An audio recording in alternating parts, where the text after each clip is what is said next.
相传， Tương truyền trong võ lâm, Thiên Sơn phái có võ công cao nhất. Thiên Sơn phái có thần công Ngọc Lung Linh và thần công Bắc Minh. Nếu luyện thành công sẽ được trường sinh bất lão. Thiên Sơn phái có trưởng môn là Tiêu Diêu Tử, cùng với ba cô sư muội là Di Hành Dân, cùng với hai chị em sinh đôi, tức là Lý Thu Thủy và Lý Thương Hải.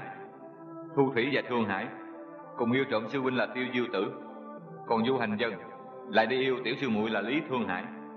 Tiêu Diêu Tử biết rằng Du Hành Dân và Lý Thu Thủy tâm thuật bất chánh, cho nên đã không ngó ngàng tới, cùng với Thương Hải đi ẩn cư ở Phiêu Diệu Phong. Nhưng không may đi phản đồ là Tinh Tú lão tiên độc hại, tánh mạng đang nguy ngập.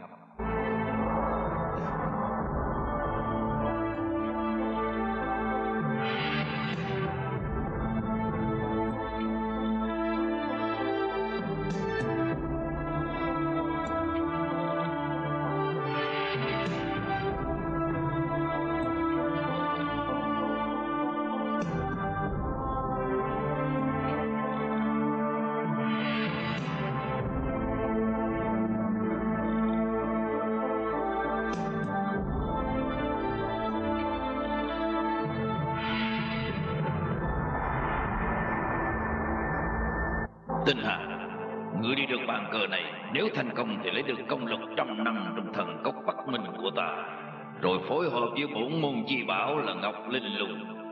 Trên có thể chế phục Lý Thu Thủy và Du Hành Dân, dưới có thể trừ khử phản đồ và Đinh Xuân Thu. Ngươi sẽ làm sao động hết võ long thiên hạ. Ngươi cẩn thận hành sự mới được. Bàn cờ linh lung này có am trữ sinh tử, động tự càng khôn hối minh, là trấn sơn chi bảo của Thiên Sơn phái chúng ta.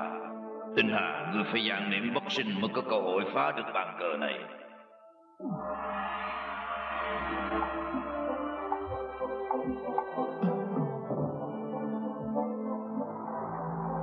Nhất cục lung linh, biến hóa vô cùng. Nhất cục lung linh, biến hóa vô cùng.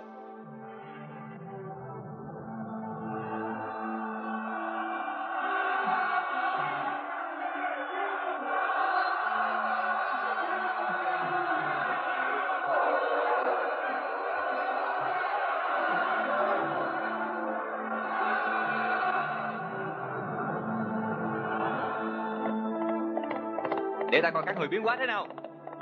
Ai vào bàn cờ, giết. Bất tự lượng lực, giết. Bất hàng bất phục, giết, giết, giết, giết. Được, để chờ xem kẻ nào giết kẻ nào.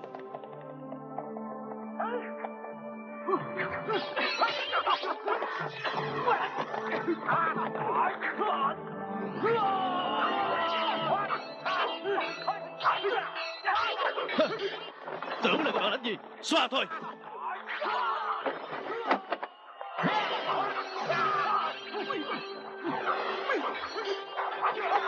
Thanh phong tốt tuyệt trảm. Dạ. Hả? Sư đệ. Chơi đi. Sư phụ. Nhất nghiệm bất bình, dạng ác tục sinh. Đệ tử thủy chung không thể nào thoát khỏi ma chướng của kẻ phản đồ Đinh Xuân Thu này. 100 năm công lực của ta, ngươi không thể nào tiếp nhận được đâu. Thôi ngươi đi nghỉ ngơi đi. Sư phụ, cho đệ tử cơ hội đi. Cho đệ tử thêm cơ hội đi.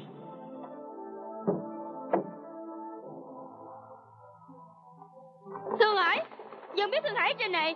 Dân đến đây trước Thương Hải đó. Thương Hải. Ở đây không quan nghênh muội, muội mau lui ra đi.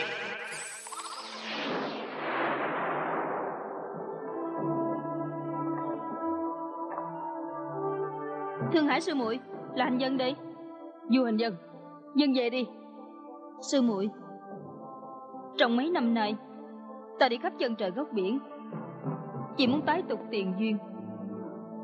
Muội cần gì nghĩ đến thiện kiến của người thế tục mà danh ẩn tánh ở chỗ này. Muội còn không im mà không? Sư huynh, sao sư huynh đoạt nghĩa của muội? Du Hành Dân, sao lại làm khó dễ người ta?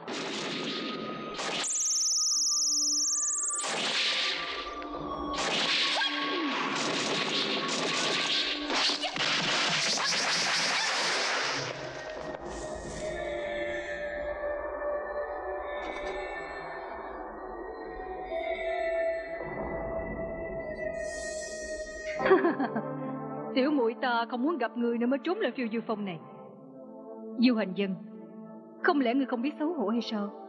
Lý Thu Thủy, ở đây không có chuyện của người. Ở đây là Phiêu Diêu Phong, ở Thiên Sơn ta cũng là người trong Thiên Sơn phái, tại sao không phải là chuyện của ta chứ?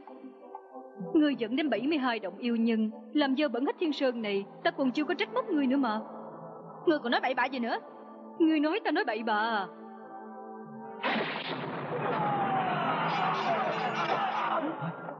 Ba Kiến đồng lão, Ba Kiến đồng lão. Thiên Sơn đồng lão, ngươi tự phong cho mình đó hả? Sư huynh à, nó không có xem sư huynh ra gì hết nè, tự phong là Thiên Sơn đồng lão. Cái gì có danh tiếng là có người mạo xưng. Lui ra! Lý Thu Thủy, muốn đánh thì ra tay đi. Đừng tưởng rằng luyện tập mấy trang thần công đồng lão là đã giỏi. Nếu ngươi đánh thắng được ta, chỉ có thể đánh thắng được sư huynh hay sao? Ngươi muốn lấy lại sư muội của ta đừng có hòng. Ngươi đừng có lên gián chúng tôi nữa. Tiếp chiêu!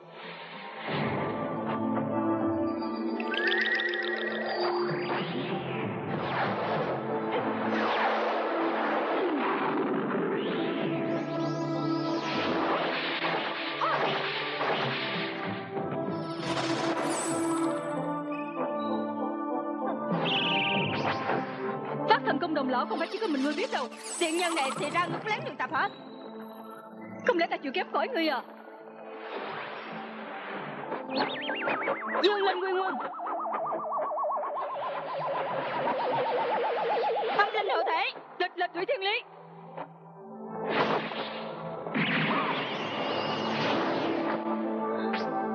Dừng tay, lại cả gan dám đến đại náo Phiêu Diêu Phong của ta. Hầu gia, Hầu gia đi.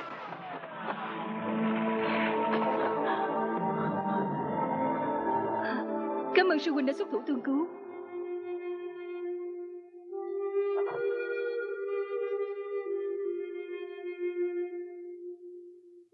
Tiêu Diêu Tử, Quỳnh có bắt mình thần công muội đánh không thắng Quỳnh. Quỳnh đoạt người yêu của muội, Thương Hải sư muội nhất định sẽ trở lại bên cạnh của muội. Hận thù triền miên, không bao giờ quên.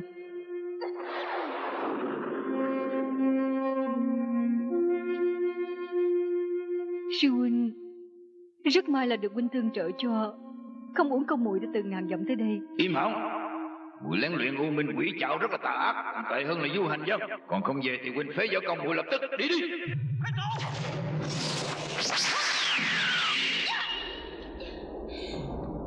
Lòng huynh cứng như sắt. Tiêu Diêu Tử, huynh thật là vô tình. Muội vĩnh viễn sẽ ghi nhớ ngày hôm nay. Thôi, muội có chỗ nào không buộc kịp lấy Thương Hải chứ? Tàn kinh Thương Hải nan di thủy, từ cước vô sơn bất thị dân. Hai chị em của muội đều đặt mắt xanh vào huynh, làm huynh rất hân hạnh. Nhưng bất hạnh cho mấy muội, hơn mấy năm nay cùng muội ở Phiêu Diêu Phong này là thời gian làm cho huynh vui vẻ nhất trong đời. Nhưng mà bây giờ đến lúc chúng ta phải chia tay. Sư huynh, Thất trùng thất tử dược của Đinh Xuân Thù, huynh không thể nào áp chế được nữa. cho dù thế nào đi nữa, muội quyết kiếm Ngọc Linh Lung để mà Quỳnh được tái sinh.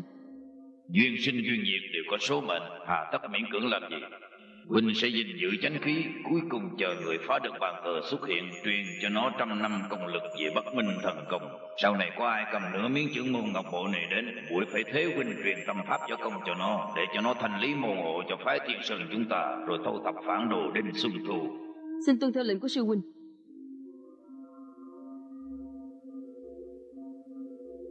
Tinh Hà, Có đệ tử.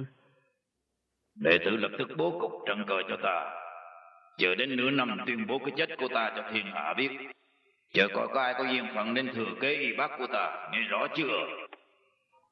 Dạ nghe rõ. Đệ tử tuân lệnh. Tại sao Tiêu Diệt còn chánh giáo chúng ta? không phục phái chúng ta thì chết. Tình tu phái, nhân nhân bái. Lão tiên quy danh chấn thiên giới. Lão tiên quy danh chấn thiên giới. Lão tiên quy danh chấn thiên giới. Hey, mở lấy cái phổ này cho ta đi. Bọn tà ma yêu đạo, chúng ta liều chết với ngươi. Ngươi không có tư cách gì nói những cái lời này đâu.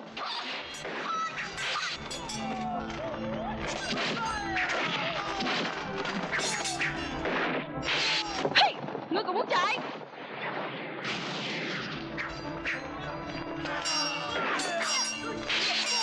Chặn nó lại. Sư huynh chạy đi, để tôi mở đường cho sư huynh. Để có người chạy đi đâu.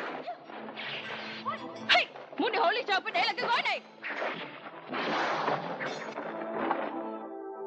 Thất tình kiếm phổ. A Tử. Sư huynh. A Tử, được kiếm phổ rồi hả? Kiếm phổ ở chỗ nào? Giờ tôi kiếm khắp nơi nhưng mà không thấy. Tôi nghĩ là tụi mình chắc bị trúng kế địa hổ Liên Sơn rồi. Chà, chứ muốn đáng ghét thiệt. Lão tiền thanh gia. Tôi là A Tử. Tôi là A Thanh. Còn tôi Đại Hùng. Tôi là Lực Cao. Tôi là Cổ Đạo. Tân Tú chân lên. Tất cả đã đến. Nghênh tiếp lão tiền. Thật là vui, thật là vui. Thuần Dương lão đạo đã chết vì trúng thần công của ta. Kể từ hôm nay, toàn chánh giáo sẽ quy thuận dưới cờ của Tinh Tú phái ta rồi.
Tham kiến đồng lão. Bẩm đồng lão, Đinh Xuân Thu đã tiêu diệt toàn chánh giáo. Bây giờ đang xuất bản đệ tử 3.000 người khởi trình đi Thiếu Lâm Tự. Bọn đạo sĩ trong toàn chánh giáo chỉ có hư danh đồn đại. Tất cả chưa đánh đã bị tan rã. Võ công của Đinh Xuân Thu có tiến triển gì hay không? Hắn ta còn lợi hại hơn 2 tháng trước, trong khi quét sạch thập nhị liên hoàn hụ nữa. Hắn ta chỉ dùng có nửa tiếng đồng hồ là đã tiêu diệt được Tuần Dương đạo nhân rồi. Quá công đại pháp. Nếu so sánh với phái Thiên Sơn chúng ta thì đâu có ăn nhầm gì. Dạo này nó có tiếp xúc với người trong Linh Tự Cung hay không? Tôi không được rõ, nhưng mà tôi sẽ lập tức đi điều tra. Bản thân ngươi phải cẩn thận nữa nha. Sau này còn có nhiều lợi ích cho ngươi lắm. Dạ, đồng lão.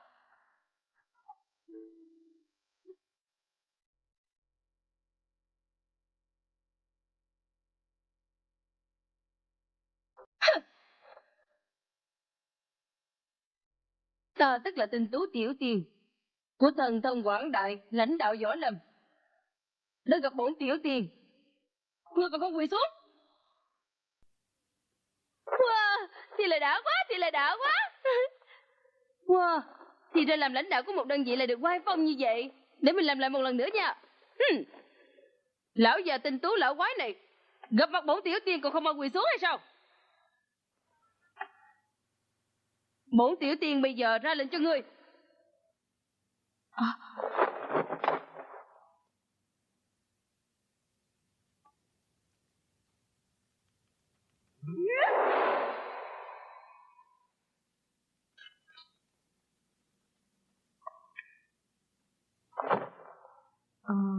Té ra là ẩn cấp thần Mộc Đỉnh.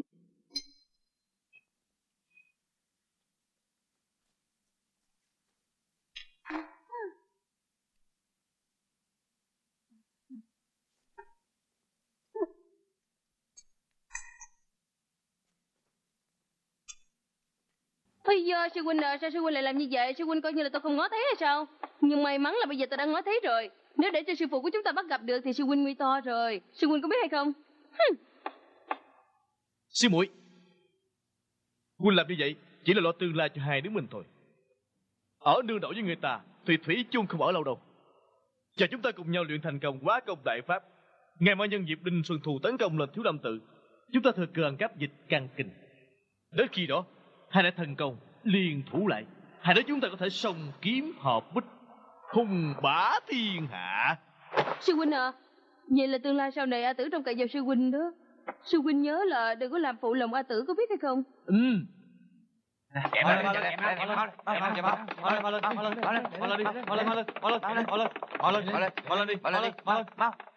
Nè, sao có đám người rủ nhau bỏ chạy vậy?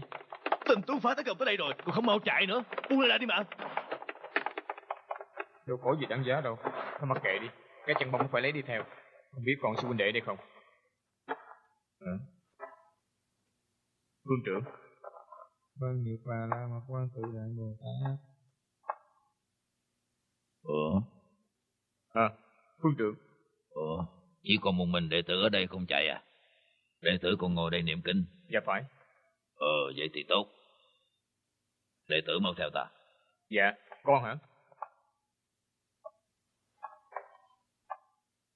Đệ tử tên là gì? Đệ tử tên là Hư Trúc. Đó là ý trời. Trong những ngày còn lại sau cùng của Tiếu Lâm Tự, còn lại một đệ tử có pháp danh chữ Hư đi đầu. Thật là không còn gì hết hiện tại. Phương trưởng à, Phương trưởng thấy các sư huynh đệ bỏ chạy vậy, tại sao Phương trưởng không cản họ lại? Đệ tử ngó thấy bên ngoài có rất nhiều người sao?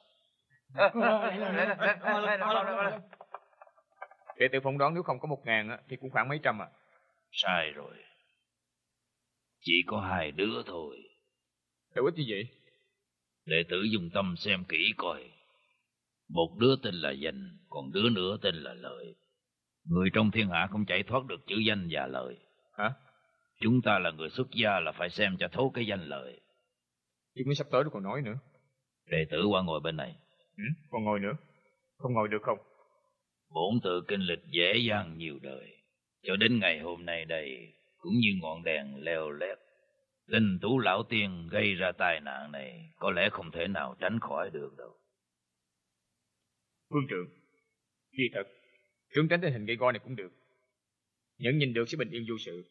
Sau này tình hình biến đổi, chúng ta còn có thể trở về đây. Bây giờ đệ tử dạy ta làm phương trưởng như thế nào hả? Đệ tử không dám. Ta đã già lắm rồi, không có thể nào chạy được. Nếu bây giờ ta chạy ra ngoài sẽ bị người ta chê cười. Phương trưởng sẽ bị chê cười hả? Lát nữa đệ tử đến Tạng Kinh Các giấu cất quyển dịch căn kinh. Trước khi trời hừng sáng phải xuống núi, rồi đệ tử cầm ngọc Phật này lên phiêu diêu phong ở Thiên Sơn, kiếm một người chết còn sống là Tiêu Diệu Tử, kêu ông ta hạ sơn đối phó với Đinh Xuân Thu. Kiếm người chết? Phương trưởng à, người đã chết làm sao đó phó Đinh Xuân Thu được? Thiên cơ là vậy. Trò làm theo lời của ta được rồi. Phương trưởng, chuyện này rất là quan trọng. Con chỉ là đệ tử cấp thứ 9 thôi. Con sợ. Bất luận việc gì cũng có duyên phận của nó. Lúc nãy ta gặp đệ tử biết rằng cái trách nhiệm nặng nề này nhất định phải giao cho đệ tử để giữ gìn kỹ lưỡng dịch cân kinh. Ngày mai cẩn thận lên đường. Con... Phương trưởng hả? Phương trưởng sư huynh. Tinh tú phái đã đến trước điện rồi. Tất cả đệ tử đều chạy hết, chỉ còn lại những lão nhựa tàn binh chúng mình thôi. Ở trong này tôi còn trẻ nhất, xin phương trưởng cho tôi đối phó bọn chúng cho. Phương trưởng, cho tôi đi đi. Không nên làm việc lỗ mãng. Hư Trúc, đệ tử đi ra xem có bao nhiêu người. Dạ.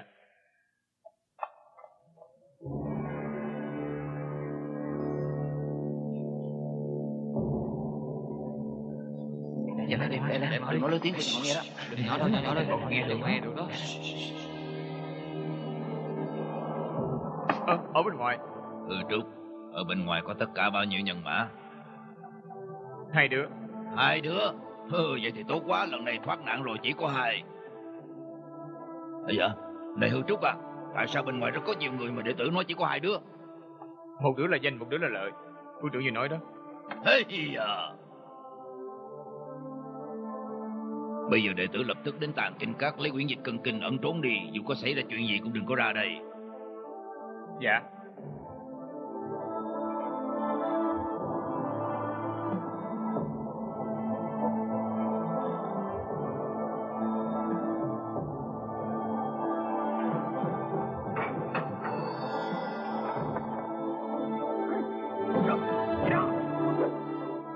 Phật môn là nơi thanh tịnh, còn yêu ma các người đến đây làm náo loạn hả?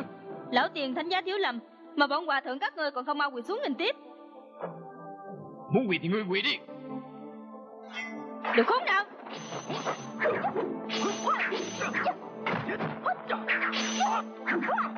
Lão thủ bạn canh. Xách dài cho ta đi.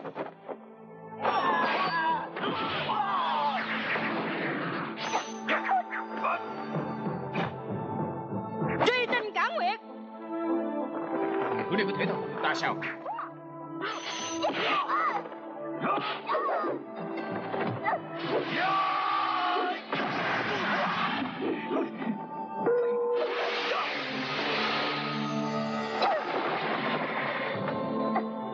Đánh ra. Nhất trụ kinh thiên. Thiên ngoại hữu thiên.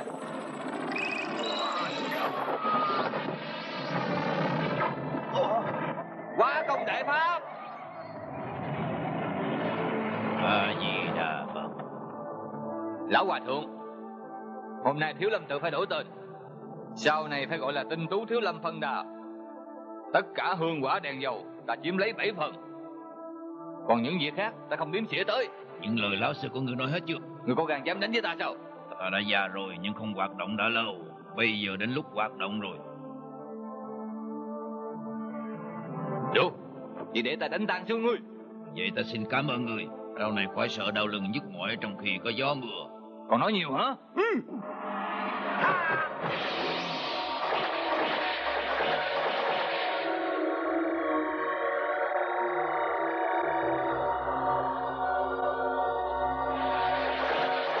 Giảng Phật Diệu Tu.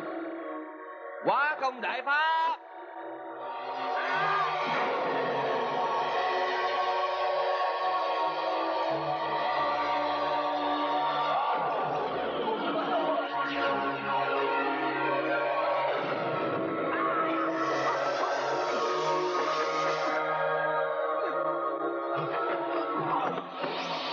Lão hòa thượng, người khá lắm. Không ngờ ta bị thua người một chiêu. Phương trưởng à, phương trưởng. Người đã trúng quá công đại pháp của ta, tức là đã thua tánh mạng rồi.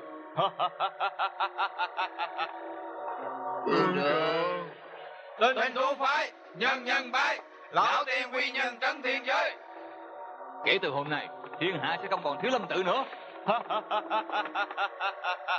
Tinh Tú phái nhân nhân bái, lão tiền quy nhân trấn thiên giới.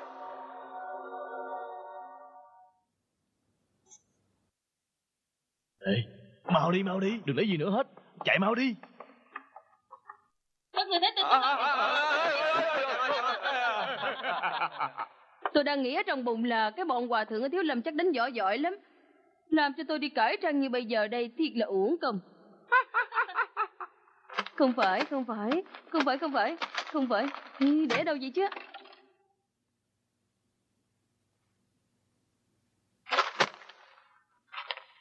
Ra đây mau. Lết ra đây mau đi, ngươi lại đó. Nói mà ngươi lại. Thư viện này. Đưa đây cho ta. Đưa đây. Dịch cân kinh.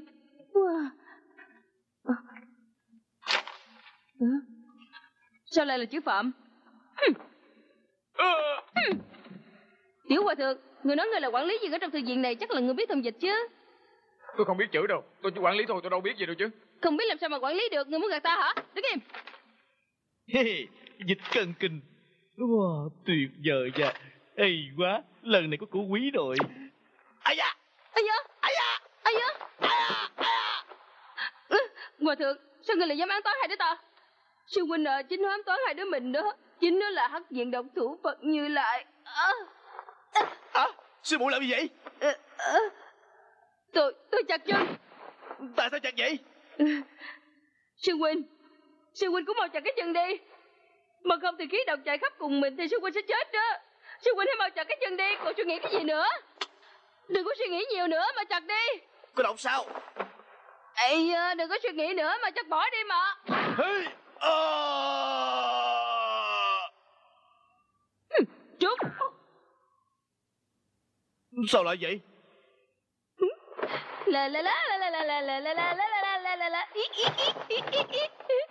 Sư huynh à, tôi thì là phục huynh quá, huynh quả thì là thần tượng của tôi. Huynh là một người rất can đảm, cả cái chân của mình cũng dám chặt đi. Rất tiếc, sư huynh phản bội lão tiền. Ông kêu tôi chú ý sư huynh lâu rồi. Thật ra hôm nay tôi phải thanh lý môn hộ. Nhưng chỉ vì đối với sư huynh tôi còn có chút tình ý. Quả thiệt là tôi không muốn nhẫn tâm ra tay đâu. Sư muội đừng có giết huynh nha. Tha cho huynh đi mà sư muội. Sư huynh đừng có lo. Hay là vậy nha, sư huynh lấy thằng Mộc Đỉnh giao cho tôi để tôi giao lại cho lão tiên. Sư huynh ẩn trốn qua chừng 1 năm. Sau này chúng ta sẽ hợp tác với nhau. Sư huynh bảo trọng nha. Sau này sẽ gặp nhau. Mở đi theo ta. Đi đâu vậy? Nè, bây giờ ta đã thả người ra rồi. Vậy ngươi phải dạy dịch cân kinh cho ta. Cô không phải đệ tử Thiếu Lâm, cô không thể học đâu. Vậy thì đâu có khó. Ta bái người làm sư thì ta trở thành đệ tử của Thiếu Lâm rồi. Vậy là ngươi có thể dạy ta. Thiếu Lâm chúng ta không nhận đệ tử nữa đâu. Sao có nhiều luật lệ vậy? Thiếu Lâm tự chúng tôi tất cả đều phải tôn trọng thanh quy. Nếu tiểu hòa thượng phá giới thì có thể dạy cho tôi rồi. Hả? Được, ta sẽ bắt hòa thượng phá giới. Mở miệng nó ra. Dạ. Mở lên. Dạ.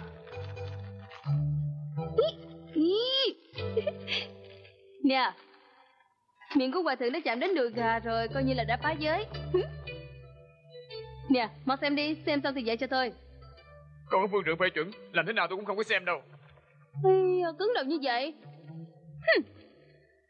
Cầm lấy cuốn sách, lật từng trang cho hòa thượng xem đi. Bây giờ ngươi đã coi dịch cân kinh rồi, lại phá thêm một giới nữa. Tiếp tục cho nó xem.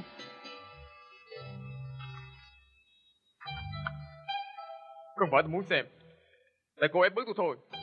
Người nói ta ép bức ngươi thì ta sẽ làm cho ngươi tự nguyện xem. Tiểu hòa thượng à, đã mấy ngày rồi ngươi chưa có ăn cái gì vô bụng hết. Nếu hòa thượng không chịu ăn uống gì thì sẽ được sớm lên Tây Thiên Cực Lạc. Nè, đoạn này là đồ chai có mùi tương chao đó nha. Xin đừng có phá tôi nha.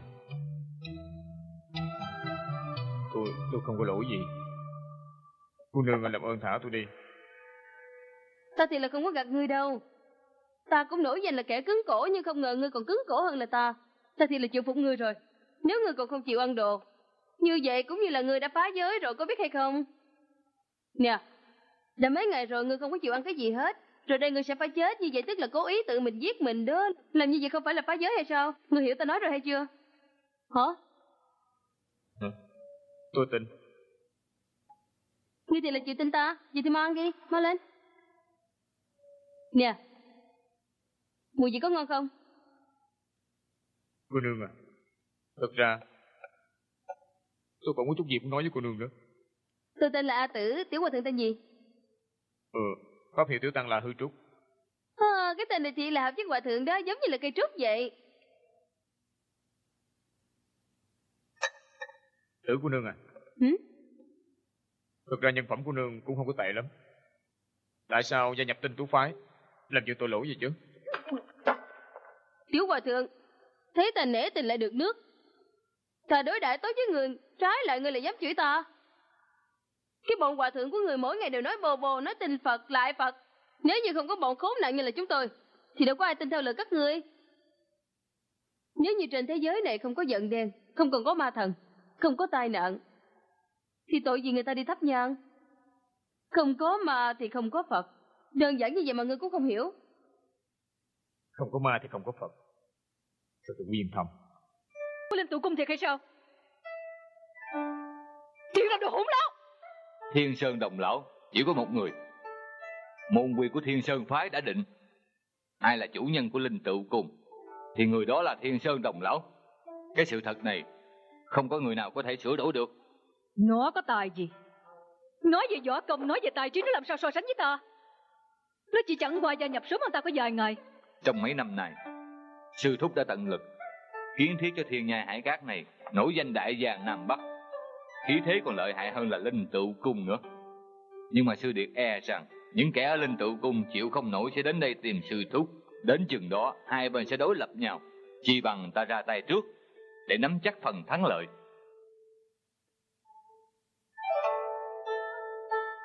Du hành dân.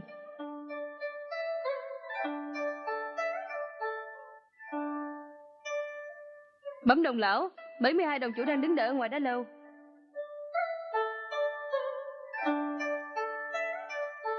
Biết rồi.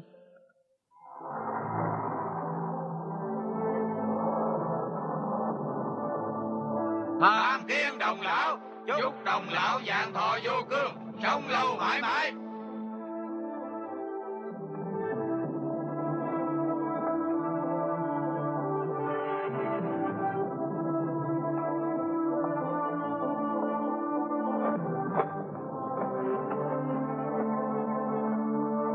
Ta thật rất vừa ý. Năm nay các người đều tôn trọng quy củ. Hôm nay ta sẽ ban thuốc giải sinh tử phù cho các người. Tạ ơn. Cảm ơn Đồng Lão. Sinh tử nhất phù. Ai thuận theo ta công lực sẽ đại tăng, ai chống lại ta kinh mạch sẽ đứt đoạn. Muốn sống cũng không được chết, muốn chết cũng không được sống. Sống hay chết đều ở trong tay của ta. Để khi Linh Tiêu động chủ đến. Đồng Lão, hãy tha cho tôi. Xin hãy trả lại nửa thân hình phía dưới cho tôi đi. Đã đốt rồi. Đã đốt rồi. Xin ngài giết chết tôi đi. Khi ra ngoài. Dạ. Ai phạm cung quy, vĩnh bất siêu sinh. Ai muốn giống như Linh Tiêu động chủ thì làm theo hắn đi. Thuộc hạ không dám. Đồng Lão giá lâm.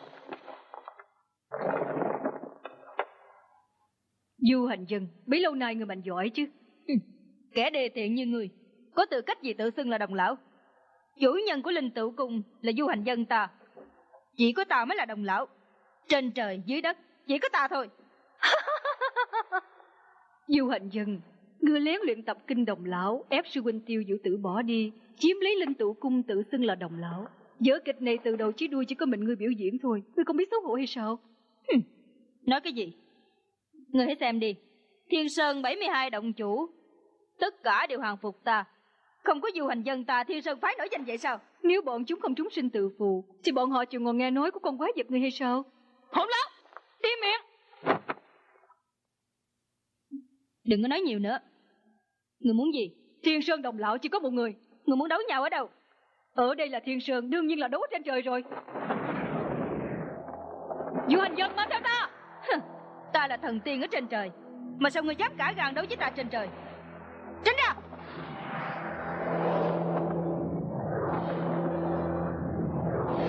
Lý Thu Thủy, muốn đấu nhau thì đừng có chạy. Người chạy không phải là ta mà chính là ngươi. Dương phi thiên, âm phi địa. Ta luyện Dương Quang Đồng Lão thần công, đánh ở trên trời, ngươi làm sao đánh lại ta? Đến rồi mới biết. Đang có mặt trăng, trời đất rộng lớn, Du Hành Dân ta lớn nhất, có ai cản trở được ta?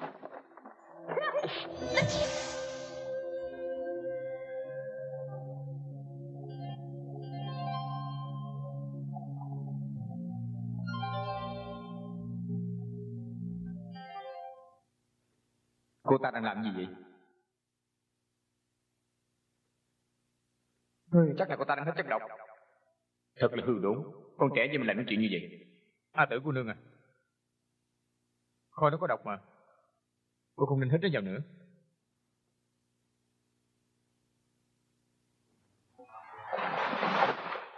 Tiểu hòa thượng, người đâu có biết cái gì. Tôi bây giờ sắp luyện được Hóa Công Đại Pháp rồi. Đến chừng đó tôi sẽ trở thành một người có võ công giỏi nhất ở trên đời này. Tại sao cô lại luyện thứ võ công tàn nhẫn như vậy chứ? Trên giang hồ lòng người rất là hiểm ác. Tôi phải bảo vệ thân của tôi, hòa thượng có hiểu hay không? Tôi hiểu. Tôi hiểu. Nhưng mà tôi e cô nương cứ hít khói này vào, có lẽ sẽ làm hại đến sức khỏe của cô nương nữa. Hòa thượng quan tâm cho tôi. Ở trên thế gian này không có ai từng quan tâm cho tôi.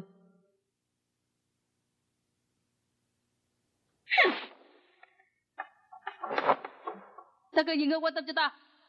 Tiểu hòa thượng, ta không có cho ngươi quan tâm tới ta. Ngươi kêu ta đừng có luyện võ công, tức là kêu ta đừng có luyện thành Hóa Công Đại Pháp. Ngươi hãy nghe đây nha.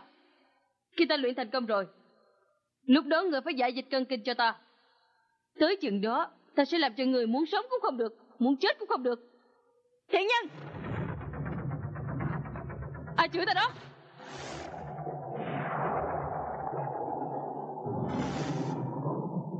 Thiện nhân, ngươi chạy đi đâu? Tam sư tỷ à, có phải Tinh Tú Lão Tiên không? Nếu quả là Tinh Tú Lão Tiên thì mình đã chết hết rồi. Đồng lão bên kia kìa.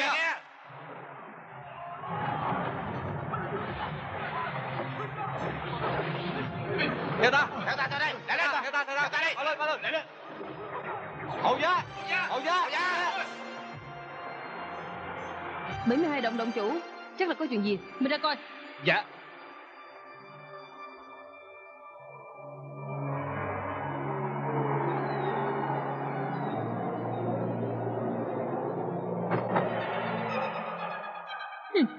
Loạn Thạch Bà là nơi chôn thân của người. Thiên thượng thần tiên, ngươi tưởng rằng quả thật bản thân ngươi là thần tiên sao? Ta lựa chọn đấu chiến với ngươi trên trời để xem coi ngươi có bản lĩnh gì đây. Lý Thu Thủy, Du Hành Dân, tại sao hai người này còn trẻ vậy? Không lẽ luyện võ công của Thiên Sơn phái có thể luyện trường thọ bất lão?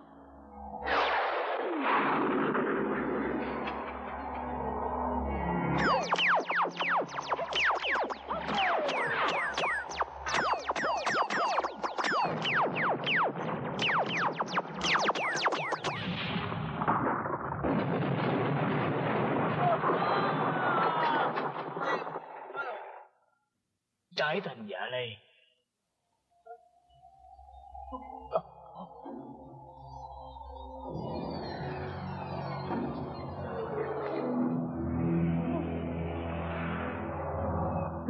Con gì vậy? Hình dáng ta bị gây tổn. Khoan đã, ta không phải nói bị gây tổn đâu. Đừng cắn ta nha. Ta...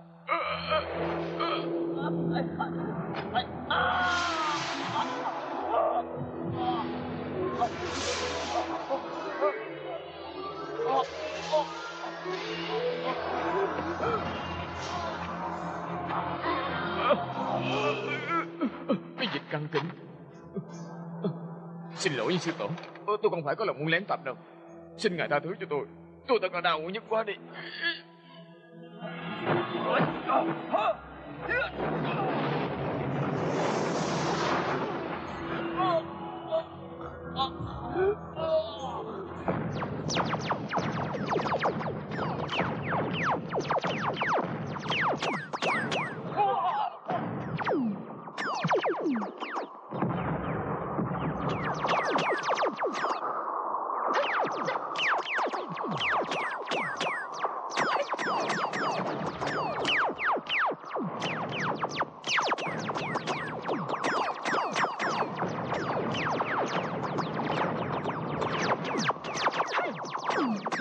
Ngươi giữ sức hả? Chịu không thôi. Chạy đi đâu?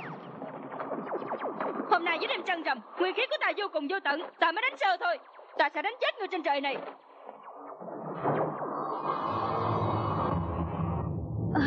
Thiên Cẩu Nhật Nguyệt. Thông thiên nghi quả nhiên hữu dụng. Tại sao vậy? Muốn xuống đất à? Bay lên.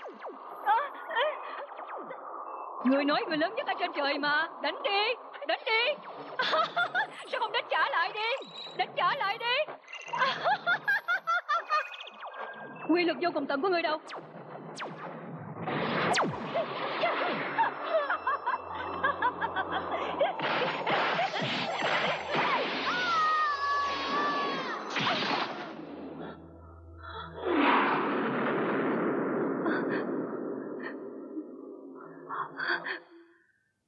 Người hãy kêu ta một tiếng đồng lão thì ta sẽ tha cho người. Đừng hòng.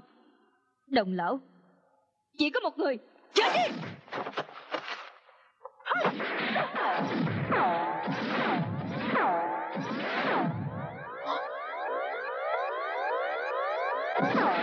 Chết ra. Muốn chữa mình hả? Sao vậy? Thằng Thiên đồng lão.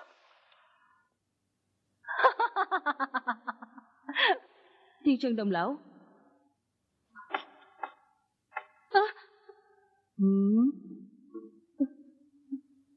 Bái kiến sư thúc tổ. Ngươi là... Ta là môn hạ đệ nhị đại đệ tử của Tinh Tú phái. Sư thúc tổ, kêu ta là A Tử được rồi. Hồi nãy ngươi đã xem tất cả rồi. Ngươi nhận thấy con yêu tinh đó có đáng chết hay không? Đệ tử không có thấy cái gì hết. Ta tàn nhẫn lắm phải không? Đâu phải. Đệ tử không có thấy cái gì hết.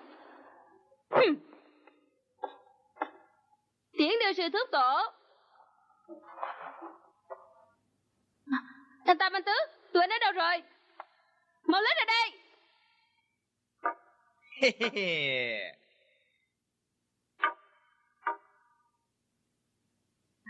Sư huynh. Tiện nhân. Tiện nhân. Ngươi muốn chạy đâu? Ngươi muốn chạy đâu? Hôm nay là ngày tử kỳ của ngươi rồi. Hôm nay là ngày tử kỳ của ngươi rồi. Ý là tiền.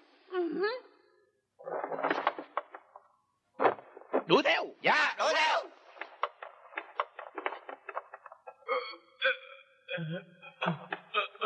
Nóng quá đi. Nè, Tiểu Hòa Thượng à, sao lại như vậy? Nè.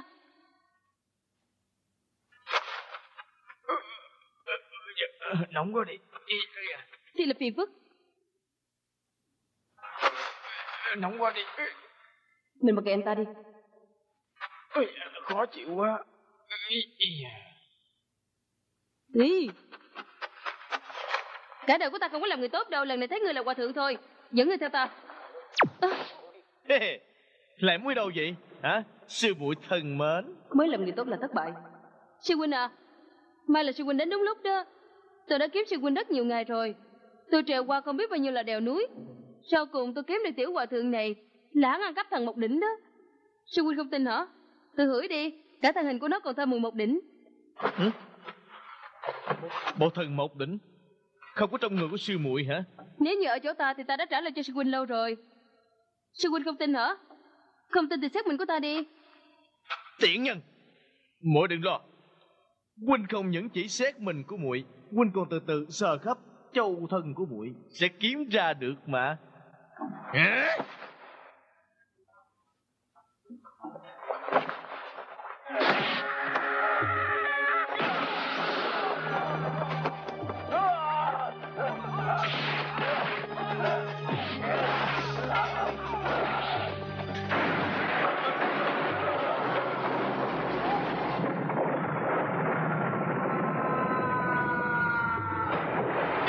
Nóng quá đi.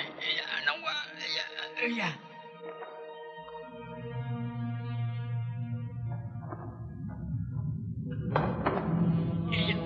Nóng quá đi. Nóng quá.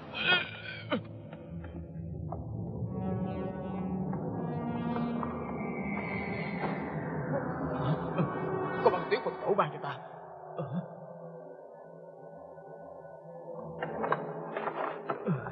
Có băng tuyết Phật tổ ban cho ta. Cảm ơn Phật tổ. Bái kiến đồng lão, chúc đồng lão vạn thọ vô cương. Vạn thọ vô cương.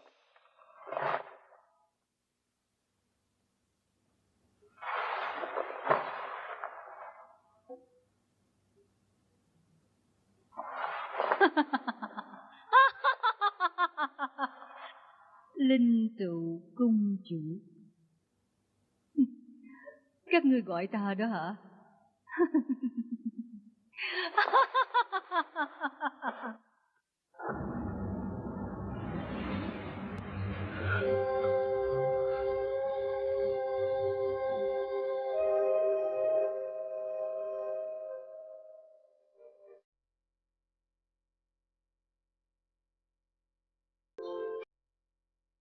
Hành Dân, sư tỷ đừng có sợ. Có tôi đây. Thương hỏi.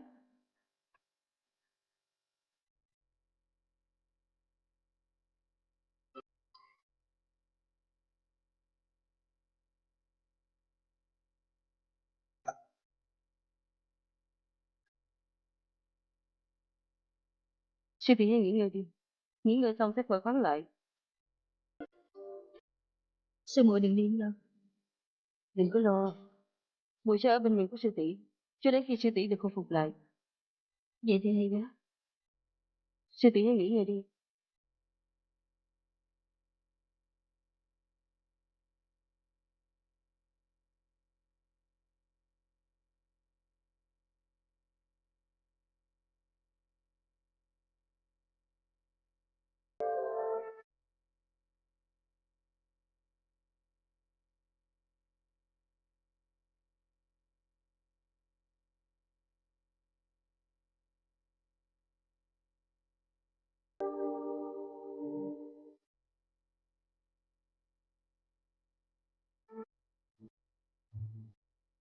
Ta được xinh đẹp quá. Chắc là mình nằm mơ chứ. Là Phật tổ cho mình nằm mơ đó. Đừng có tỉnh dậy nha. Đừng có tỉnh dậy.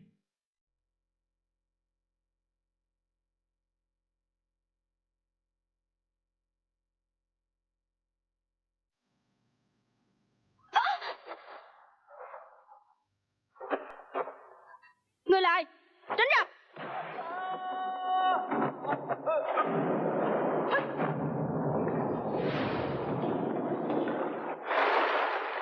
Người dám làm nhục bổn đồng lão. Ê, đừng nha.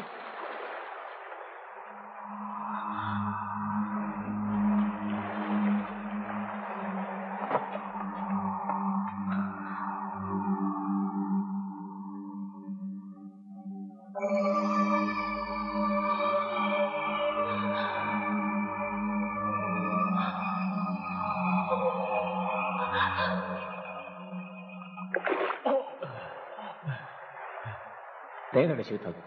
Cô nghe đó là ai vậy? Chết rồi. Tương Phật đâu rồi? Ê, ơi, cũng may là còn ở đây. Phiêu Diêu Phong, mình định đi hay không? Thật là khó nghĩ quá. Ôi da. Ý, cái đốm đen đâu mất rồi? Xấu xí quá đi. Thật là xấu xí quá. Hả? Lại ăn những cái thứ này nữa hả? Tối ngày cái ăn chay, không còn món gì ăn nữa hay sao? Bẩm đồng lão, trong phạm vi 500 dặm ở đây chỉ có những thứ này.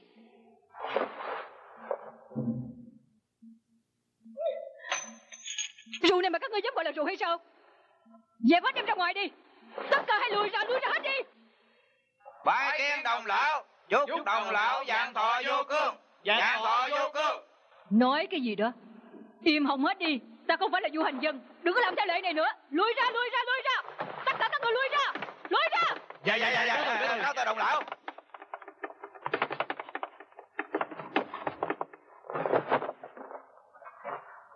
Các ngươi của ngươi ra nữa. Bộ không nghe hay sao? Các ngươi lùi ra.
Làm gì sư muội?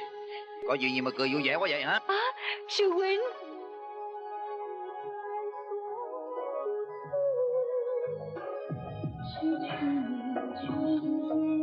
Thiên sơn điểu phi tuyệt, cố nhân lưỡng tương dung.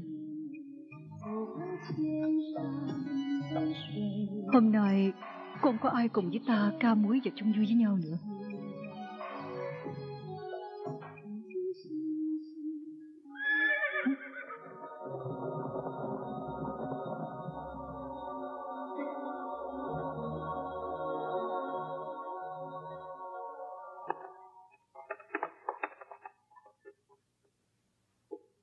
Chúc mừng sư thúc, chúc mừng sư thúc đại hỷ, chúc mừng. Có cái gì đâu mà đáng chúc mừng. Sư thúc đã tiêu diệt yêu nhân du hành dân, thanh lý môn hộ cho Thiên Sơn phái, quan phục linh tựu cung, dĩ nhiên là đại hỷ rồi. Ngươi bắt được tin nhanh như vậy, lên tới linh tựu cung, có phải là muốn xem ta bị thương như thế nào, sắp chết rồi có phải không? Bấy lâu nay sư thúc coi Xuân Thu như là con cháu, Hôm nay Xuân Thu có đem đến một cây nhân sâm để tặng cho sư thúc tẩm bổ. A Tử. Ngươi thật là có lòng với ta lắm. E rằng ta đã lớn tuổi, đánh vài chiêu thân thể suy nhược rồi. Thì sư thúc thì lại thích nói giỡn chơi với lại sư Điệt.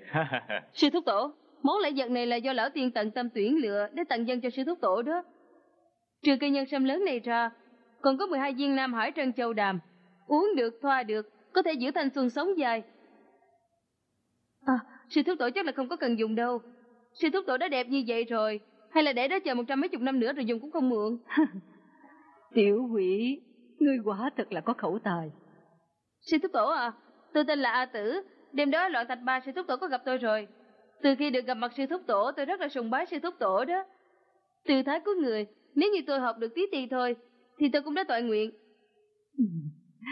Được rồi, chờ đến khi ta không làm đồng lão nữa ta sẽ cho ngươi làm.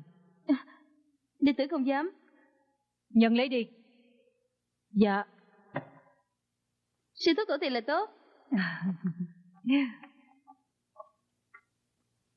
Ở đây là nơi cao thượng, không khí mát mẻ. Sư thúc ở đây chắc là thoải mái lắm hả? Ta ở đây chỉ có 1 ngày, còn khổ hơn cả ở 3 năm. Đâu phải vậy, ở đây có nhiều người hầu sư thúc mà. Cả bọn nô lệ này, tất cả đều là quân ăn hại mà, không có hưởng thú gì hết. Dù sao Linh Tựu Cung cũng là tổng đàn của Thiên Sơn phái chúng ta, đâu có thể nào giống như những chỗ đê hèn khác chứ. Ở đây có núi cao gió mát như vậy, mới xứng với lại sư thúc là một vị thần tiên ở trong nhân gian này. Nếu còn ở đây nữa, thần tiên cũng sẽ bị loạn thần kinh. Lý Thu Thủy ta ở đây đang vào lúc thanh xuân, đâu có ngu giống như Du Hành Dân. Nhà đêm Xuân Thu, ta quyết định đem đi tụ cung dọn về Thiên Nhai Hải Cát. Ý kiến hay lắm. Nếu Linh Tụ Cung và Thiên Nhai Hải Cát hợp nhau thành một thể, thì tinh tú phái của ngươi nói sao cũng là chi nhánh của ta. Vậy thì trở về với lá cờ của ta đi. Tinh tú phái của mình thành lập cũng đã lâu năm rồi, nhưng mà tại ta không biết quản lý, còn chưa chỉnh đốn được môn hạ đệ tử. Theo ý ta thì đợi sau này ta sắp đặt đâu đó xong xuôi rồi thì sẽ cùng với sư thúc thương lượng lại để ta đã quyết định rồi.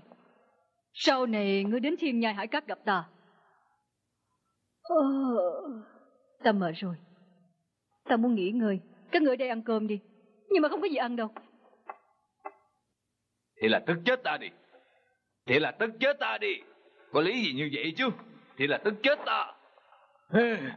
Cái mụ lão già khốn nạn này, thấy ta xưng hô với ngươi là sư thúc, ngươi định nuốt chửng ta hả? Thì là khốn nạn. Lão tiên, trong lúc này không thích hợp trở mặt với hắn ta đâu. Lão tiên phải nhẫn nhịn hắn đi. Thì lão tiên, Lý Thu Thủy cùng với lại tổ sư gia chúng ta là Tiêu Diêu Tử đều thuộc đồng môn.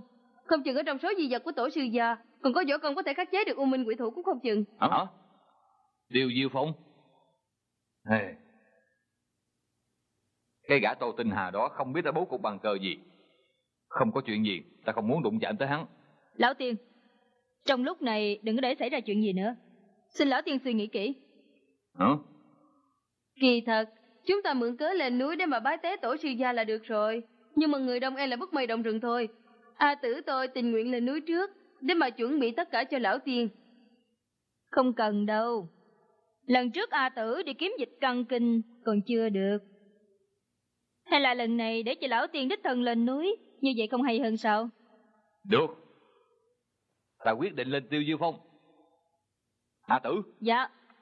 Người thống lĩnh tất cả ở dưới chân núi chờ ta, không cho ai lên núi. Hạ Thanh, người cùng ta lên Tiêu Diêu Phong. A Tử tuân lệnh. A Tử tuân lệnh. Lão tiên quyết định sáng suốt, nhất định là mã đáo thành công.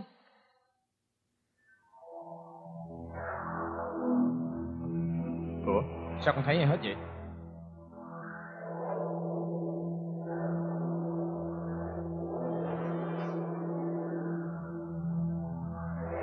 Có ai đây không? Tôi phụng lệnh của Vương Trượng Thiếu Lâm đến đây kiếm tiền bối. Người còn sống hay chết vậy? Hả? Có chuyện gì? Chờ thắng bàn cờ này sẽ nói sau. Bàn cờ?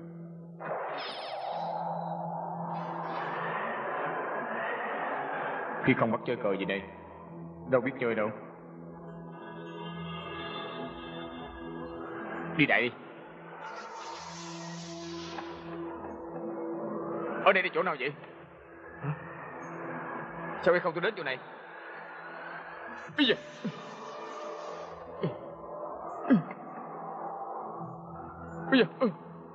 sao lại ở chỗ này? Ai Di Đà Phật, tham kiến Phật tổ.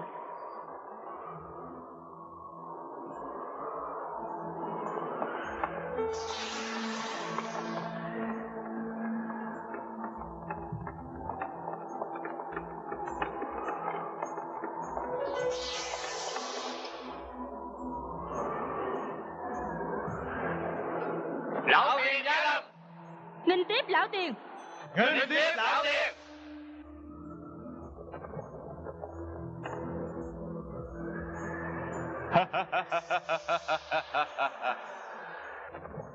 Tô Tinh Hà, 30 năm nay ngươi vẫn ở trên Tiêu Dương Phong này, lại bố cục bằng cờ, không biết giở trò gì.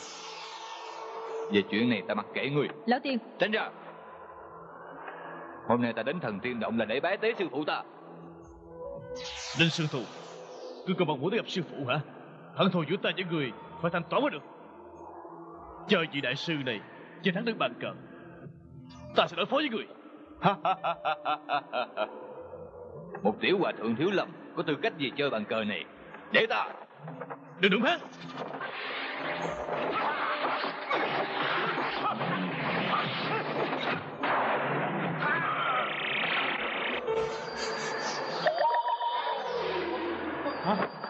Thiên long cao tướng, ngàn ban đế tình, dĩ dân thế thế, hồng trần lung lưu, sinh tử tốt duyên, tận tại cổ thổ. Đệ tử Hư Trúc tham bái Bắc Bộ Bồ Tát. Trúc cả gan dám vào phá bàn cờ, khiêu chiến với Thiên Long Bát Bộ chúng ta nữa. Đệ tử dân lệnh của trưởng môn phương trượng đến kiếm người chết còn sống, hy vọng giải trừ tai nạn ở Võ Lâm Thiên Hạ. Thiên hạ sự tự hữu tiên sự nhân giải quyết. Ngươi là kẻ xuất gia, sao lại nhúng tay vào chuyện thế sự? Bất nhập hồng trần, đệ tử đâu dám nói vậy, là xem thấu hồng trần. Ngươi lẻo mép thiệt, Sa Sinh là một đại giới trong Phật môn, người dám sao? Nếu giết người có thể bảo vệ sinh linh, dù phải xuống 18 tầng địa ngục, đệ tử cũng tình nguyện cam tâm. Nghĩ miệng. Miệng người nói nhân nghĩa đạo đức, nhưng ngươi là một vị hòa thượng còn chưa được tốt. Ngươi dựa vào gì bảo vệ sinh linh? Trong tư cách ngươi là một đệ tử thiếu lâm, bỏ chạy trốn, người đáng tội lắm biết chưa? Người tính sao đây? Tôi bị ép bức đó, đâu phải tại tôi. Im miệng. Ngươi là đệ tử Phật môn, dám phạm giới độ phật, như vậy đáng tội gì? Đâu có, tôi đâu có làm như vậy. Ngươi tham đồ mỹ sắc, làm bảo quý bác Phật tổ, còn mặt mũi sống sao? Đệ tử tôi tình không có làm như vậy. Ngươi còn không mau nhận lỗi của ngươi, tiểu hòa thượng. Thì tức chết đi. Tôi thì muốn cứu người, các người thì muốn giết người, đâu phải là thằng Phật gì chứ? Các người hẹp hòi nhỏ mọn, bỏ mặt đại đạo đại nghĩa, có khác gì ma quỷ đâu. Nếu không phân biệt thần ma, thì ta chỉ gặp thần giết thần, gặp ma giết ma. Đừng nói đấy. Ta không có sợ các người đâu, ta không có làm sai. Hóa ra ta không có ma thì không có Phật. Bây giờ ta hiểu rồi, ta không có sợ các người đâu, không sợ người đâu. Ngươi thì không thể cứu được. Chịu chết đi. Thần cũng là mi, quỷ cũng là mi, ta không có sợ đâu.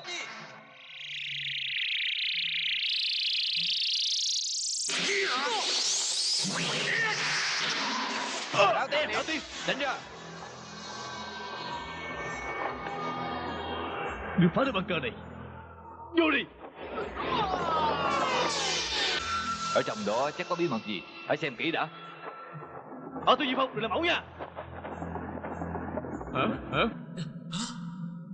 Thiên Long Bát Bộ, nhãn kháng thế giới, nhị thính thế thai, phán thiện ác định, nhân quả nhân gian, túc duyên triển chuyển, luân hồi đều không tẩu thoát được bàn tay của Bát Bộ. Không ngờ cuối cùng lại bị người phá được rồi. Tiền bối, không biết tiền bối là ai đây?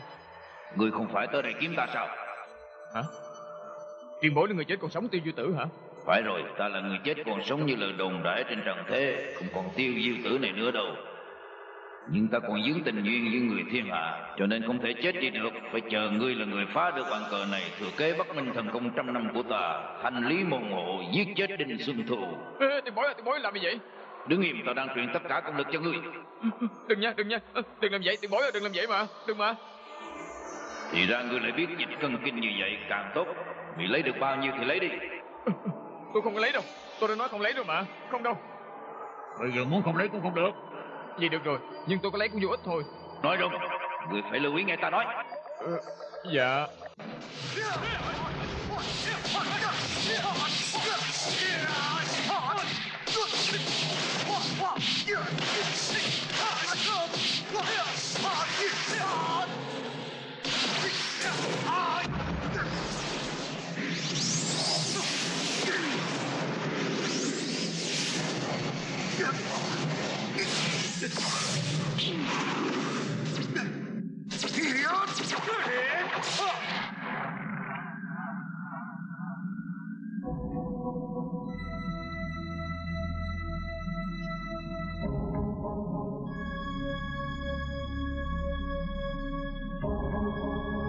Đinh Xuân Thu, bây giờ muốn gì?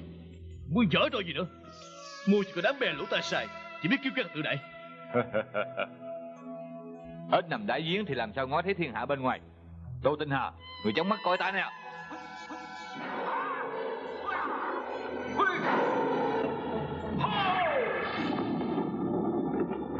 Thành Phong, người đã Thành Phong khu bà trước. Người muốn gì kiếm với ta hả? Ta đi kiếm với ngươi. Hóa Nhật.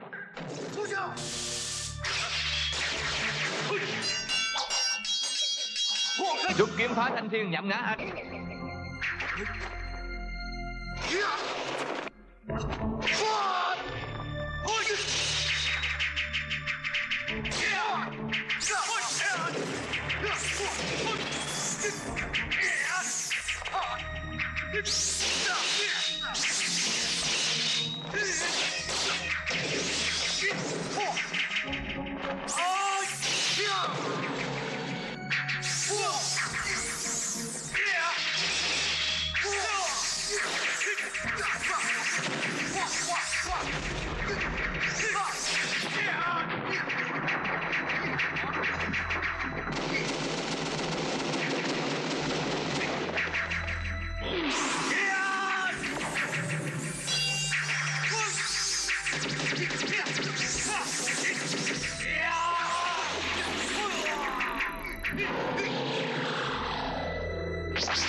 Hả?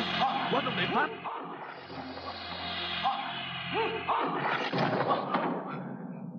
Người chết đi.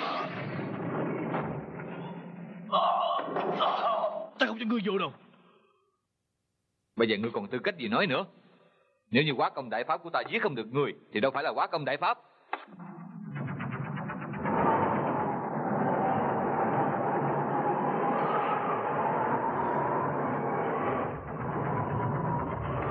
Tiêu Diêu Tử, ngươi là lão già khốn nạn thì là người giả chết trốn trong này hả? Ngươi truyền công lực của ngươi cho người ngoài, tại sao lại không truyền cho ta hả? Ngươi thật đáng ghét.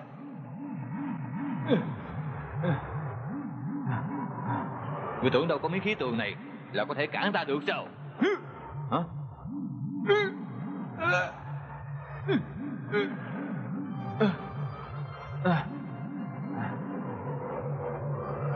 Tiểu hòa thượng, ngươi đừng có lấy công lực đó, đã thuộc về ta rồi. Ngươi phải ghi nhớ những lời ta vừa nói với ngươi. Cầm lấy bức tranh này và ngọc bội, đi đến một nơi gọi là Thiên Nhai Hải Cát, kiếm người ở trong bức tranh này. Đi mau đi. Đi. Tiểu hòa thượng đừng chạy nha. Để ta coi ngươi chạy đâu, ta nhất định bắt được ngươi. Còn cái lão già khốn nạn này, ngươi thà chết chứ không truyền công lực cho ta. Thử hỏi ta có làm sai việc gì chứ? Ta bái ngươi làm sư cũng vì muốn rạng mặt nở mày. Bây giờ ta đã được vang danh thiên hạ thì ngươi đã chết rồi, ngươi không nhìn thấy được ta. Được, ta sẽ cho ngươi chết không toàn thấy. Xem chiêu.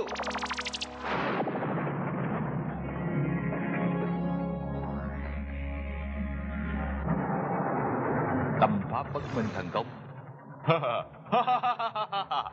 Đúng là trời có mắt, thiệt đúng là trời có mắt mà. Bây giờ trời tối lại lệnh bắt người ta canh gác ở chỗ này. Đúng là lão già khốn nạn. Đừng có để cho ta có cơ hội nha. Nếu mà ta có cơ hội thì sẽ biết tài của ta. Có tiếng gì vậy?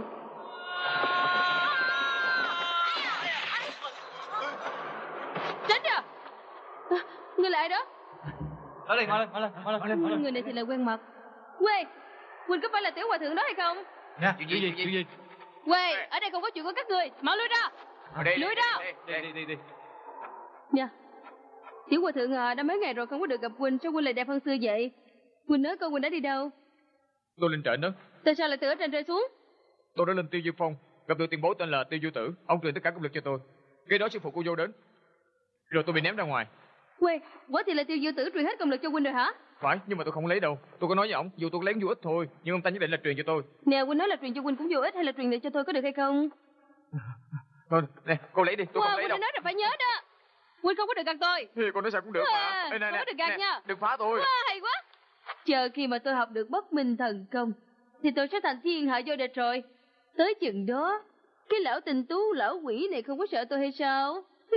Trả kìa. Tử mày nói gì? Ta nhất định phải đi bẩm cáo lão tiên. Tố cáo ta? Người chết thì còn nói được cái gì nữa? Biết có tài gì? Các người làm gì ta? Trốn! Dỡ đi.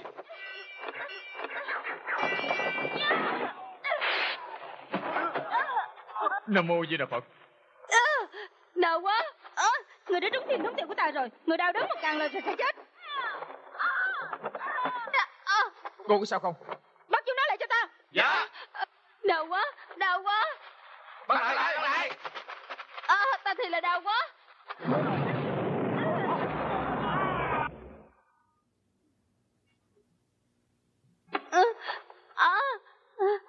Đau quá. Đau quá. Võ công hồi nãy của Huynh sao lại lợi hại quá vậy? Huynh mau bớt chất độc ở trong mình của tôi ra ngoài đi. Mau lên. Mau lên.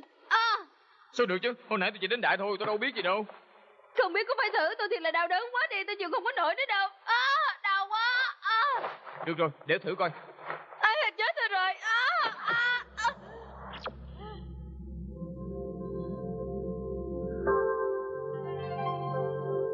Cô thì đỡ chưa?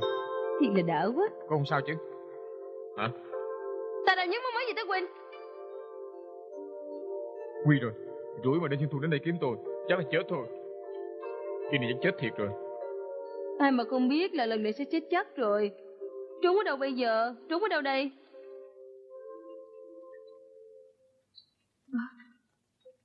Lý Thu Thủy. Tụi mình phải kiếm Lý Thu Thủy. Đinh Xuân Thu rất là sợ bả. Sao cũng được. Hai người có quan hệ gì với Lý Thu Thủy? Nói mau. Ngươi là ai? Tôi đâu? Đứng trước Thiên Sơn Đồng Lão mà còn không chịu quỳ xuống. Mình nghe nói là sau khi Du Hành Dân bị thương đã được cải lão hoàng đồng. Không lẽ là người này? Dạ. Đệ tử bái kiến Đồng Lão. Tôi là môn hạ của Thiên Sơn Tinh Tú Phái, đồ đệ của Đinh Xuân Thu. Tôi tên là A Tử. Tại vì tôi bị sư phụ của tôi bức hại, cho nên mới nương tựa vào Lý Thu Thủy. Nhưng mà bây giờ tôi đã được gặp sư thúc tổ rồi, tôi không cần nương tựa vào Thu Thủy nữa đâu. Ta bắt ngươi đi. Ta còn bắt ngươi đi chung với ta, giúp ta giết chết Lý Thu Thủy. Giết hắn bây giờ? Nhưng mà võ công của tôi rất kém. Như vậy không phải là tôi đi chết hay sao? Ngươi đừng lo, ta sẽ truyền thuấn gian chuyển di đại pháp cho ngươi. Thuấn gian chuyển di đại pháp? Ngươi có phải học? Tôi cũng học. Tôi rất là ngu độn. Tôi học thế nào cũng không biết đâu. Im miệng, ta kêu ngươi học thì học. Cái gì gọi là thuấn gian chuyển di đại pháp vậy? Thiệt là lợi hại. Ta ngàn dặm ngày đem thượng lộ đi đến đây. Có chuyện gì đáng lo làm cho ngươi phải sợ hãi như vậy? Đinh Xuân Thu đã đi phiêu diêu phong, rồi được bất minh thần công. Sẽ đối phó với lại sư thúc tổ. Tôi sợ là sư thúc tổ bị gian nhân ám toán, cho nên dội đến đây bẩm cáo sư thúc tổ. Ngươi làm như vậy không sợ sư phụ ngươi đối phó với ngươi sao? Tôi chỉ nghĩ tới thông báo đến tai của sư thúc tổ. Còn sự sống chết A Tử này không có màng đến. Ngươi có lòng với ta như vậy, sau này có chuyện gì ta nhất định sẽ chiếu cố ngươi. Cảm ơn sư thúc tổ. Sư thúc tổ à, tiểu hòa thượng này cũng là bạn hữu của tôi, cũng bị Đinh Xuân Thu áp bức tới đường cùng. Em bé kia là tiểu sư muội của tôi, ở giữa đường đã bị nhiễm bệnh nặng. Còn không mau bái kiến Đồng Lão, mau lên. Vâng, Tăng Hư Trúc, bái kiến Đồng Lão.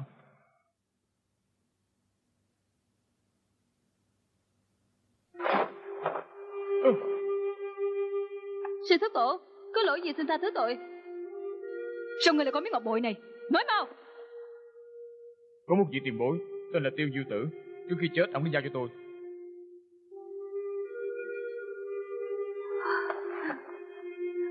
Sư huynh. Người cũng biết đau lòng sao? Sư huynh đã bị chết thế nào? Nếu ngươi không nói ra ta sẽ chết ngươi. Tiền bối. Tiền bối đã bị Đinh Xuân Thu hại chết đó. Đinh Xuân Thu.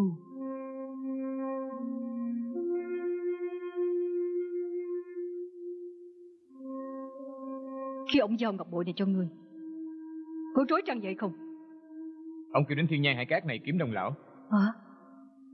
Trước khi ông lâm chung vẫn còn nhớ đến Lý Thu Thủy ta. Đồng lão không phải là Lý Thương Hải sao? Dạ cho tôi xin lỗi nha. Tôi đã hứa với tiền bối Tiêu Du Tử, nếu không chính mắt có thấy Lý Thương Hải thì tôi không bao giờ nói diêm ngôn của ông ra đâu. Được. Dẫn vị đại sư này đi nghỉ ở Thính Thao để chờ tiểu muội của ta. Mau lên. Tuân lệnh. A Tử, ngươi với tiểu sư muội của ngươi vào nghỉ ngơi trong nội đường đi. Cảm ơn sư thúc tổ. A Tử, ta sẽ dùng thiên lý truyền thần đại pháp đi xem chừng về tiểu hòa thượng đó. Ngươi ngồi ở đây hợp pháp với ta. Ta sẽ dạy võ công sinh tử phù cho ngươi để dùng trong khi khẩn cấp. Dạ.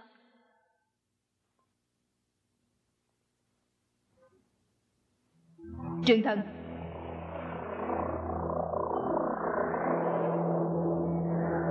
Phải rồi, tiểu hòa thượng đừng ở đây. Ủa? Chỗ này là gian phòng của Thương Hải mà. Quá trang phẩm của Thương Hải đâu?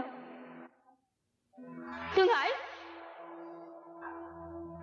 Thương Hải! Thương Hải! Đại sư, tôi là Lý Thương Hải đi. Lại đây. Mời qua bên này ngồi. Là giả đó.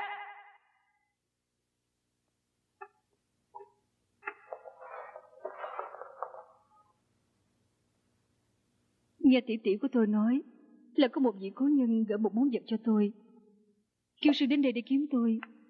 Có phải vậy không? Có một vị tiền bối tên là Tiêu Du Tử, ông kêu tôi lấy bức tranh này đem đến giao cho cô nương.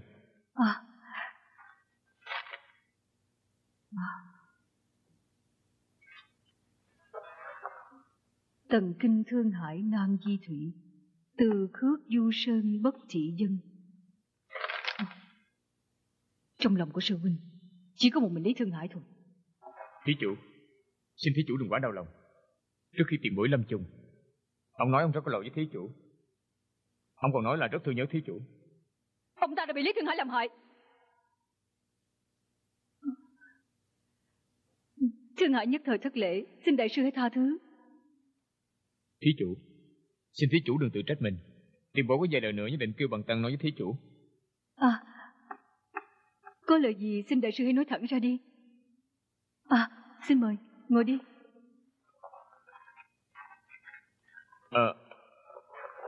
Người xuất gia không nên nói xấu người ta. Nam mô Di Đà Phật. Thí chủ, tiền bối kêu tôi nhắc nhở thí chủ phải đề phòng sư tỷ của thí chủ. Ông nói là cô ta lòng dạ ác độc, chuyên làm việc hại người, kêu thí chủ phải nhớ đề phòng, đừng có tin cô ta. Ông thật nói như vậy hả? Phải.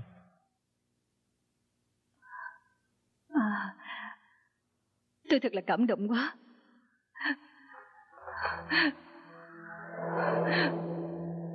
Thật chết đi.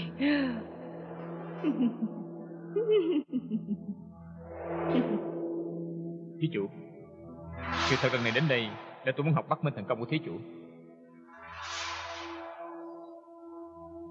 Sư học Bắc Minh thần công. Đại sư, có phải có chuyện gì không tiện nói ra phải không? Không giấu thí chủ.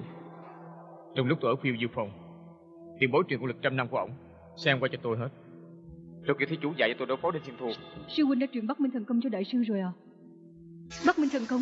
Đúng, nhưng mà tôi không biết dùng chút nào. Nhưng có tôi đây biết dùng mà. Không ngờ đến sau cùng, người được công lực tối cao của Thiên Sơn phái lại là Lý Thu Thủy ta đây. Hả? Thế là thí chủ không phải là Lý Thương Hải? Sư huynh thông minh cả đời, tại sao lại kiếm hòa thượng ngu xuẩn như người để làm truyền nhân? Người không xứng học Bắc Minh thần công. Trả lại đây. Chuyển. Hả? Tuấn Giang chuyển di đại pháp, để coi người có nhanh hơn U Minh Quỷ Trảo của ta hay không. A Tử, bây giờ ta ban sinh tử phù cho ngươi. Ngươi lập tức ra cản trở Lý Thu Thủy cho ta, đừng có để cho nó chạm đến hư trúc. Chuyển. Chuyển. Sao gọi đây vậy? Chuyển. Chuyển.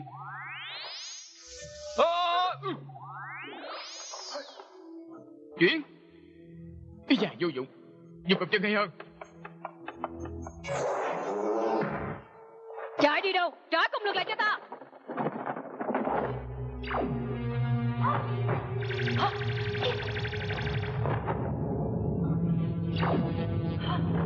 Sinh tử phù. Té ra là người. Trốn. Đồ khốn nạn. Ta không tha cho ngươi đâu. Chạy theo ta. Chuyển.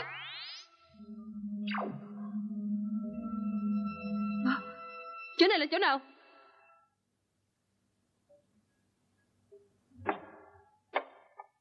Ta phải phục nguyên nhân lên đường. Đừng có để cho Lý Thu Thủy đoạt được Bắc Minh thần công. Hồi nãy huynh chuyển lên hay là chuyển xuống? Chuyển xuống. Hèn chi mới như vậy. Công lực của huynh giỏi hơn ta mà. Tôi đâu biết đâu. Ủa, sao chỗ này giống như Tiêu Du Tử quá vậy? Không lý gì chuyển đi xa như vậy đâu. Chỗ này chắc là cái hầm ở dưới Thiên Nha Hải Cáp. Ê, có người kìa. Ai vậy? Không lẽ là... Hả? Cổ? Thì ra là cổ. Thương Hải. Lý Thu Thủy. Chuyển. Khoan đã.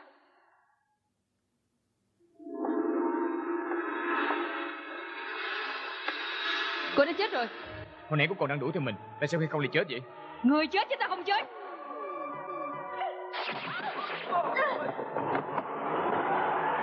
Cả gan dám nhập cấp địa của ta. Tiện nhân mà tránh ra.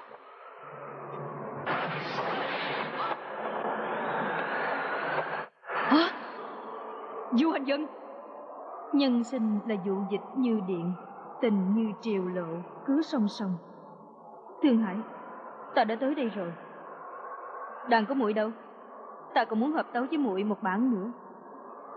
Là cô ta. Cô gái mà mình ôm ở Lưu Hoàng Động. Hả?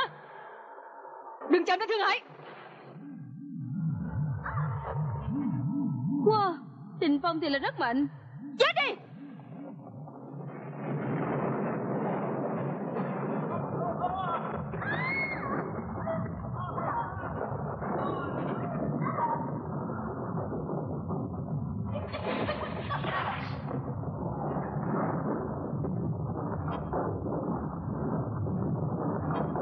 Thương Hải, có chạm đến mình muội không? Tiểu hòa thượng, mau trả công lực lại cho ta. Tiếp lấy Thương Hải giùm ta. Nè, các cậu muốn làm gì vậy?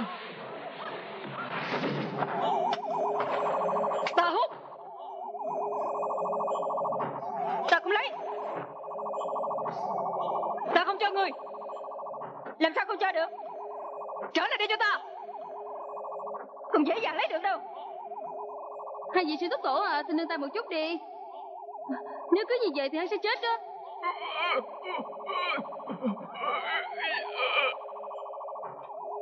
Tại sao bị tiểu hòa thượng hút cho ngược lại?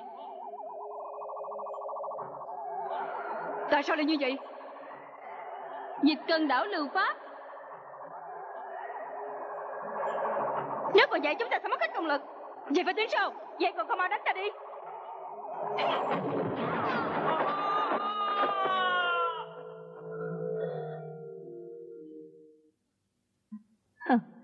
Người muốn lấy công lực người ta, bây giờ lại bị người ta lấy lại.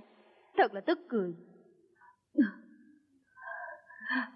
Ta bị mất 5 phần, còn khác người bị mất 7 phần. Ngươi không khổ sao?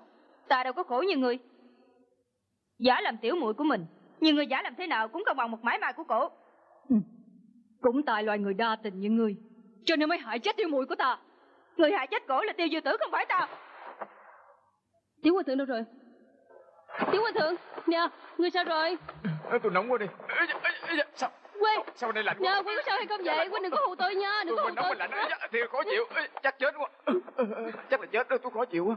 Quê, Quê phải dùng dịch cân ngọc kinh nhà pháp, làm cho hai cái thứ này trộn hòa vào nhau, như vậy là được rồi. Mau lên đi, trộn vào, mau lên, hòa đi.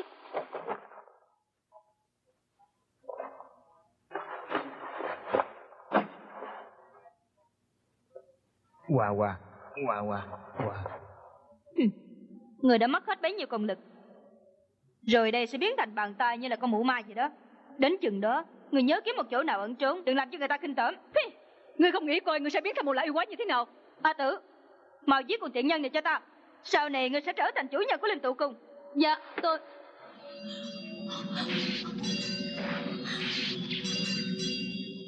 A Tử, ra xem coi xảy ra chuyện gì đó. Biết rồi. Chuyện giết anh của nó.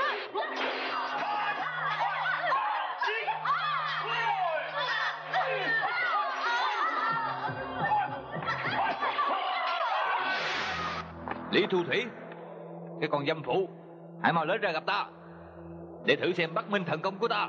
Người ở đâu? Mau lên ra đây. Đinh Xuân Thu. Cái con phản bội.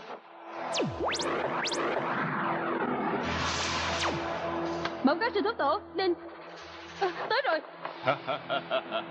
Những kẻ mà ta kiếm tất cả đều ở đây. Lần này coi bộ ta phải chịu cực khổ một lần rồi. Đinh Xuân Thu, chắc ngươi đã điên rồi. Có ta để ngươi dám hỗn láo à? Quân phản bội, ngươi có tư cách gì? Mau đưa ra cho ta. Câm miệng.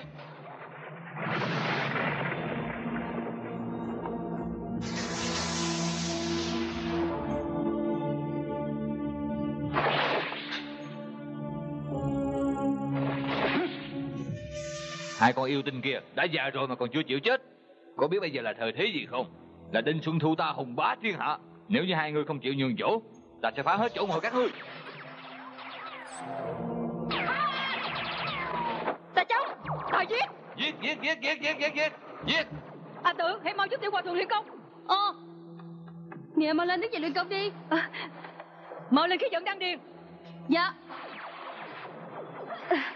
Ý tùy khí tẩu, kinh quán lục mạch. Bây giờ huynh làm ơn mau lên đi. Chuẩn bị ý tùy khí tẩu. Kinh quán lục mạch. Không phải, bách niệm tụ hợp thiên linh, nhất dương quán, thiên trường xung đan điền, vậy mới có thể xông phá nhậm độc nhị mạch, từ hữu chuyển hạ. Từ hữu chuyển hạ. Bây giờ sao huynh ngu quá vậy? Là bị giáp tế rồi, mà đứng dậy đi. Đừng nghe nó nói, chuyển lên mới đúng. Có phải vậy không? Không phải, chuyển hạ mới đúng. Vậy hả? Lúc này mà còn giỡn nữa. Hướng hạ mới có thể rút được độ khí, mau lên, rút đi. Rút thế nào? Khát nước mới đào giếng hả? Để ta. Áp khí này xuống dưới rồi rút lên.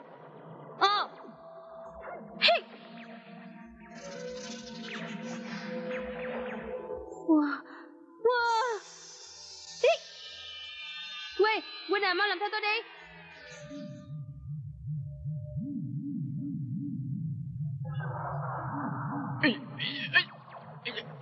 Nặng quá đi. Tôi chịu không có nổi đâu. Được rồi. Bắc Minh Hỗn Tiên Tọa. Trời.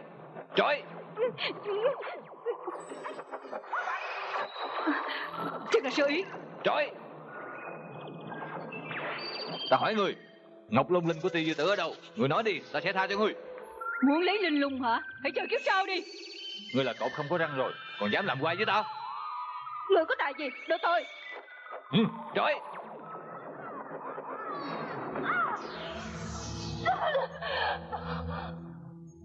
Thật không ngờ công lực của hắn tiến bộ nhanh như vậy.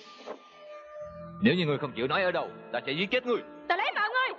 Hả? Dám phản bội ta hả? Chết đi. Thanh à. Đồng lão, Thanh không thể làm việc cho đồng lão. Ngươi đã hoàn thành nhiệm vụ. Thanh à. Thanh. Tất cả các người không thể tin cậy được. Hãy chịu chết đi. Ta liều chết với ngươi. Ngươi còn dám đánh hả? Coi đây. Quê, huynh đỡ giùm đi nhờ, tôi đi giúp họ. Chuyến. Đánh lén ta hả? Ta lấy mạng ngươi.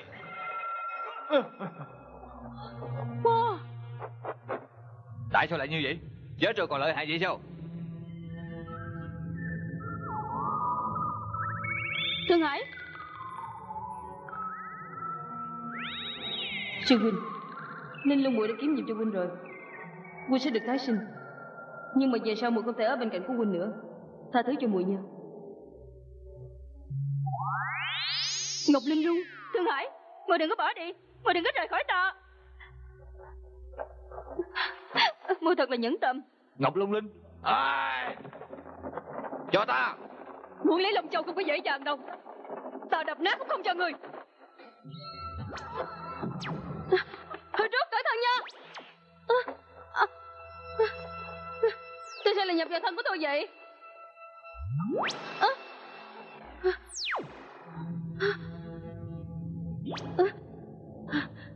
Tôi cảm thấy là tôi có sức mạnh vô cùng. Muốn cản ta hả?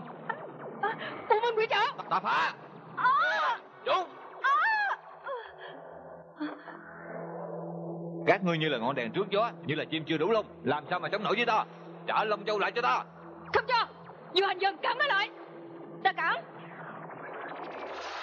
Không ngờ ngươi còn sức lực hả? Hương Trúc, mau đẩy ra. Đấy. Đâu rồi? Thật là tức cười. Ta đẩy nó lên trên. A Tử, mau đi giúp hắn. A Tử, mau dùng công lực của ngươi đánh qua bển. Mau lên. Tôi đã. Hey!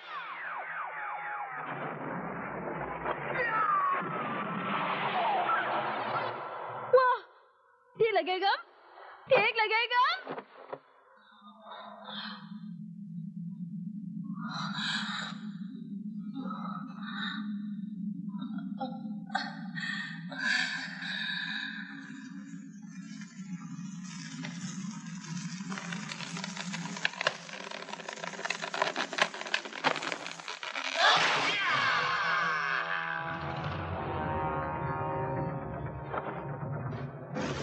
Thì ra Bắc Minh thần công có thể tái sinh lại.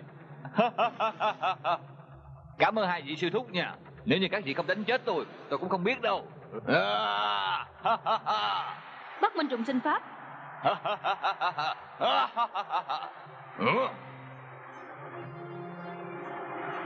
Nhưng mà ta không dễ gì tha cho các ngươi đâu. Ta phải hủy diệt hết phần hồn của các ngươi. A Tử, nói gì mới tái sinh, nguyên thần còn chưa hình thành, mau đánh nguyên thần của nó đi. Quân thần của nó là cái bóng của nó, đánh cái bóng của nó. Dạ, sư thúc tổ. Hey! Ta đánh. Hay quá, ta đánh trúng rồi. Hả? Không còn ánh sáng. Bây giờ phải chia bóng của nó ra. Cái bóng của nó hiện ra rồi, đánh đi. Dạ. Hey! Ta đánh.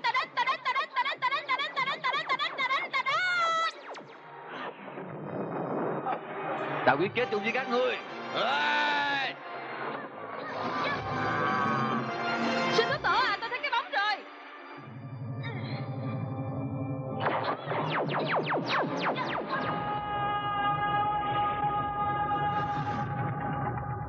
Hả?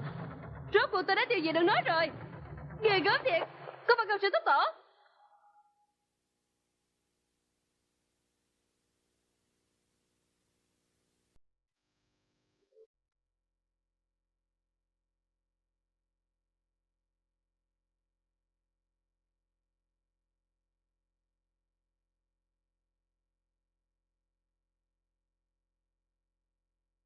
Nhân sinh như duyên, dịch như điện. Duyên sinh duyên diệt, hoàn tự tại.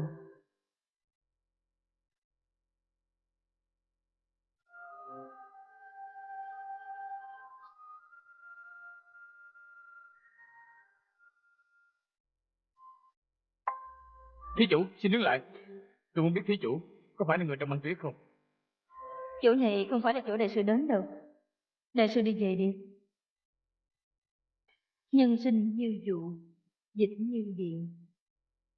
Duyên sinh, duyên diệt, hoàn tự tại.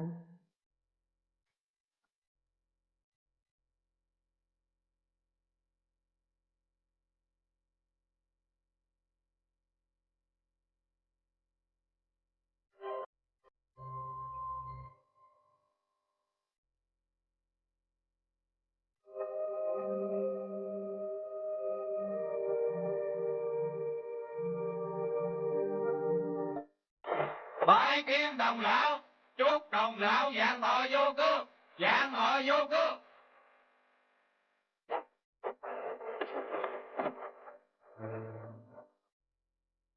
Bắt đầu từ ngày hôm nay, ta là tân chủ nhân của Linh Tự Cung. Về sau không có cần ăn chay, phải có nhảy múa, phải có ca hát. Mọi người biết được chưa? Dạ.